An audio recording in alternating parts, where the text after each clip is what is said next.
Now, as you might have heard previously, the right of reply is a fairness obligation and a cardinal editorial principle at major global news organizations such as Arise News. And tonight, that right of reply goes to the EFCC, Nigeria's Economic and Financial Crimes Commission, which is responding to the interview with the UK King's Counsel and Senior Advocate of Nigeria, Professor Fidelis Odita, which was broadcast on this program last week. In it, Professor Odita accused the Commission of what he called a blatant abuse of power and of abandoning its mandate and reducing itself to a debt collection agency. He alleged that a number of officers at the EFCC were more corrupt than the people they were going after. In that regard, he suggested that the EFCC had itself become corrupt and needed to be completely disbanded. Take a listen to a snippet of that interview. I'm worried about the EFCC, not about its constitutional foundations, but because the people who are challenging it, the governors, are often the people who are squandering our commonwealth. There is so much impunity going on in the states. And when you go to some of the states, you'll be so ashamed that in 20 or 24 years of democracy, there's absolutely nothing to show for it. And the governors have squandered all the monies. The EFCC tries to bring them to book, and then they kick back. And that's corruption fighting back. But having said that, the EFCC itself is not a credible organization. Well, I was going to ask you that because I was going to ask you beyond its legality. I mean, how well do you think the EFCC is doing when it comes to the job of fighting corruption in Nigeria? I think EFCC has three fundamental problems. The first is that the EFCC is often being used for settling many scores. Some are political scores, some are even social scores. So you could run away from your girlfriend, and your girlfriend could go to EFCC, and the EFCC will invite you. And you're asking yourself, what has this got to do with economic or financial crime? So that's blatant abuse of power. That's number one. The second one is that the EFCC has abandoned its mandate and reduced itself to a debt collection agency. Notwithstanding the numerous court decisions saying the EFCC must stay within the narrow confines of law enforcement, not law enforcement, of financial and economic crimes, the EFCC has gone on for debt recovery. And finally, the EFCC itself, a number of officers there, are more corrupt than those they are chasing.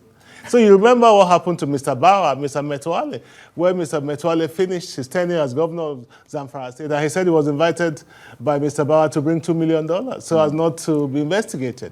So the EFCC itself has become a corrupt organization which needs to be completely disbanded and a new body set up.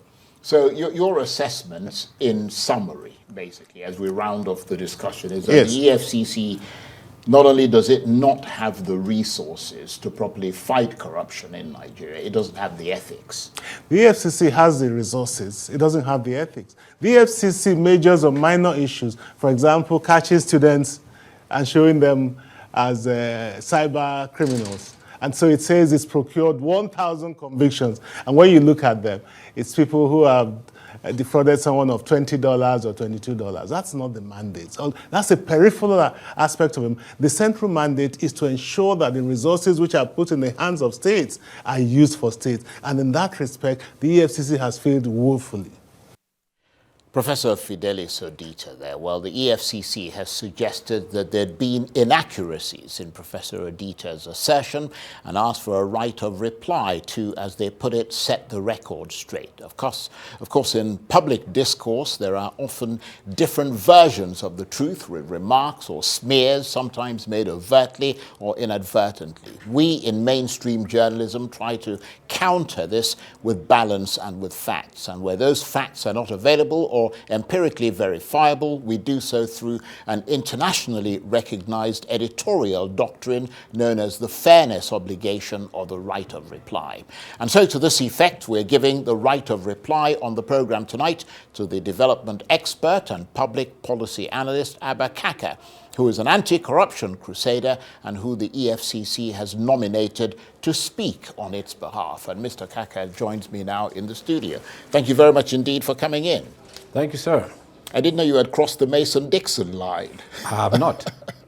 Okay, well, you have the right of reply on behalf of the EFCC, so you have the floor. Well, first, thank you for having me. And actually, it's an honor to be here talking about this topic. As you know, I'm passionate about two things. One is anti-corruption. The second is humanitarian issues. So anytime you call me about these issues, I'll be glad and honored to be here. Back to the professor's issue. Obviously, as a senior advocate of Nigeria and the King's Council as well, I'm really surprised for him to have belittled an agency, crime-fighting agency like the EFCC in the manner he did.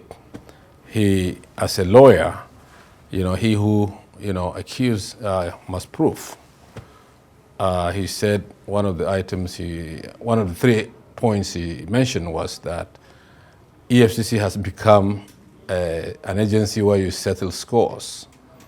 If your girlfriend, runs away, you go to EFCC. Well, as a lawyer, if his girlfriend has run to the EFCC, let him bring the proof. And as a lawyer, show it. Well, I'm sure if he was in a court of law, he would, but he wasn't in a court of law. Well, then that's idle talk. Second, he talked about the FCC has been reduced to debt collection.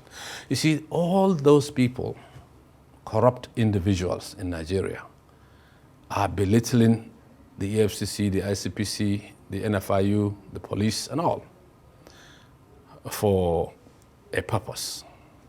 And the purpose is the more you are doing work, the more they go after you. Obviously, no agency is perfect anywhere in the world, and EFCC is not an exception. But from the kind of crisis we are in, this is a collective fight for the soul of the nation. That is why I'm passionate about the fight for corruption. Some governors even went to the Supreme Court trying to disband the EFCC. Then after that, I don't know if they are going for ICPC, the police, and the army. I don't know where they will stop. You loot our money, you come and pay for it. And that's what the EFCC is doing. So currently we have a chairman who is a no-nonsense. And he's doing that perfectly. But he's not a perfect man.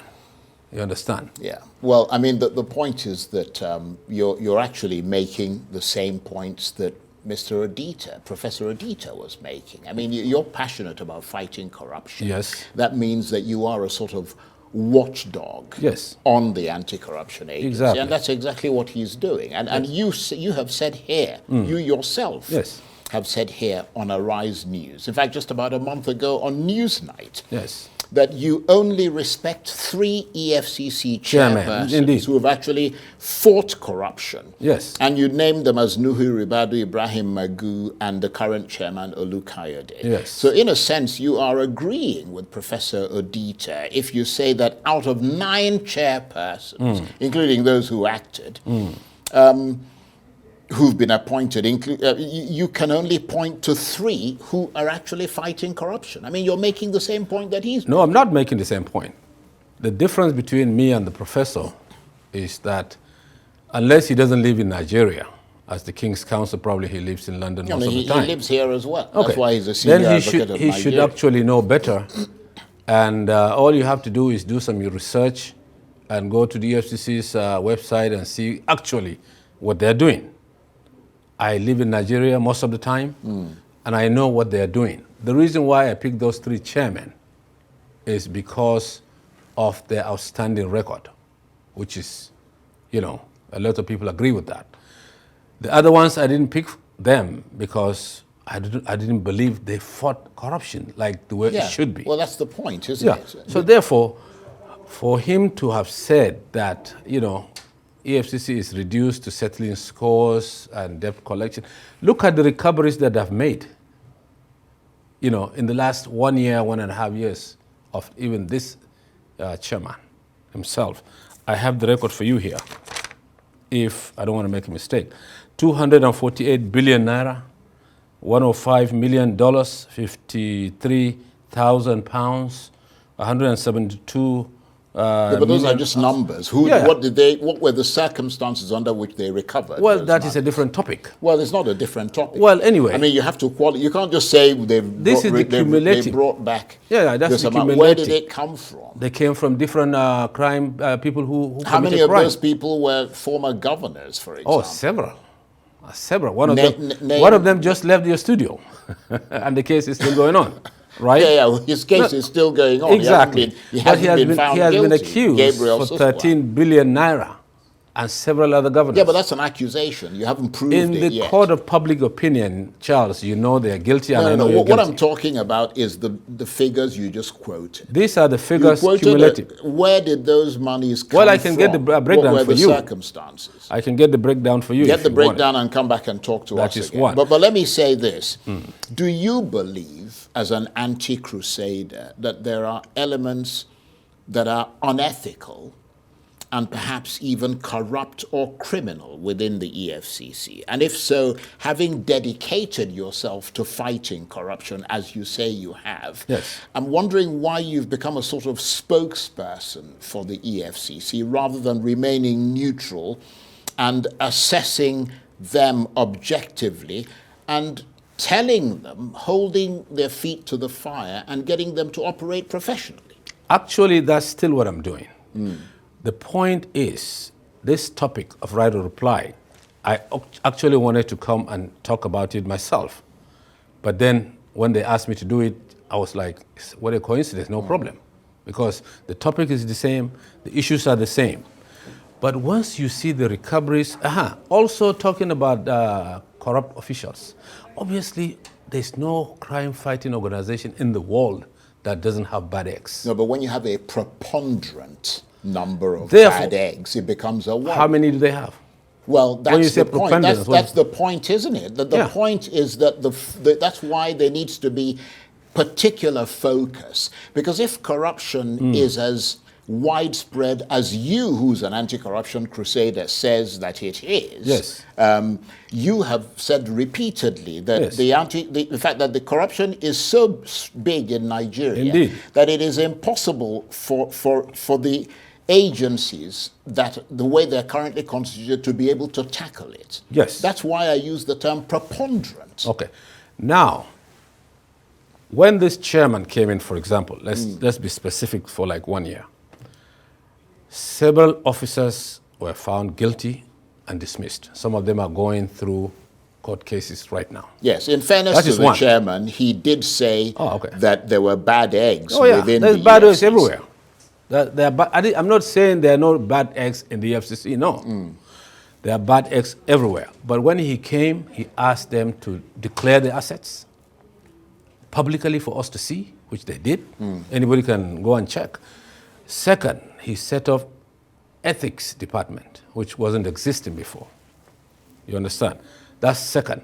Then third, he dismissed those officers that some of them actually, I know the cases because we always, follow up cases and see what is happening. So dismissal of cases, officers and being tried. Once you have a no-nonsense chairman, you get that. That's why I chose those three, Nuhu Ribadu, Ibrahim Magu, and Olukaide. The other ones, I don't even want to talk about them. Yeah, well, I'm sure you know, Mr. Kaka, that there have been lots of videos, for example, that we've seen, showing EFCC operatives being forceful, insensitive, using rough tactics, invading people's homes, indiscriminately arresting people, stereotyping and profiling many people. And that sometimes the EFCC is prevailed upon to employ these tactics against people who have not been found guilty in any sense of the word. In other words, that the EFCC can be sometimes unethical. That's the point that Professor Fidelis was making, because, as I said, even the EFCC chairman has admitted that there are bad eggs, and there is corruption within the EFCC. Absolutely. He set up an ethics department, tells you the whole story, which wasn't existing. But the main issue is, let's talk about one of the issues he's talked about, the cybercrime. These cyber criminals, I'm not going to sit in Nigeria, take my green passport and travel abroad and be seen as a criminal because of these young people who are always on the computers trying to scam somebody. So when they go after this, most of them are actually university students. Some of them are, not even in university. So the real thing is like these things exist and somebody has to fight for it. If the agencies are not equipped to fight for them, 1, we have to strengthen them. 2, we have to give them leeway to fight. So I'm actually calling on the president to send 2 bills to the National Assembly. 1, the first bill should be the death penalty. I wish that all these crimes are committed in China. And the answer would have been obvious. So we need a death penalty to be sent to the National Assembly as soon as possible. I don't know if they will pass it or not because most of them are the targets of the bill. Second, I would like the EFCC and the ICPC and the police to be strengthened to fight the monstrous criminals we have in the country. How do you do that? Make sure that some part of the recoveries they are making should be given back to their training. You mean the financial recovery? Yeah, financial recoveries. Just last week, a Lagos High Court found the former governor of Central Bank, Mr. Emefiele, and seized finance forfeiture on his properties worth $2 million. And if the agency is working like that, you come and say as a professor to belittle that. I don't know if his girlfriend went to the EFCC and, he was called upon or something. I hope his wife is actually not watching us, that I'm making this statement. Well, I wouldn't make that imputation. That's taking it a little bit too far. Yeah. So for you to say that this is a debt collection agency, it's just like really, really embarrassed for him to have said that. Okay. Well, you've had your right of reply, and we Yes. thank you very much indeed for Thank you coming very in. much And as do well. come back and talk to us again. Anytime. And you can wear your different hats when No, you I come mean, back. I have only one hat. Well, you got 2 hats. And if you call me on the same hat, I'll come and talk about it. Okay. Yes. In that regard, thank you very much indeed. Abba Kaka is an anti-corruption crusader, development expert, and public policy analyst. And in this instance, he's been nominated by the EFCC to speak on its behalf. Thank you very much. It's an honor. And that's it for this edition of Arise Prime Time. Join us again tomorrow. From me and the entire team here in Abuja, bye-bye, and thank you for watching.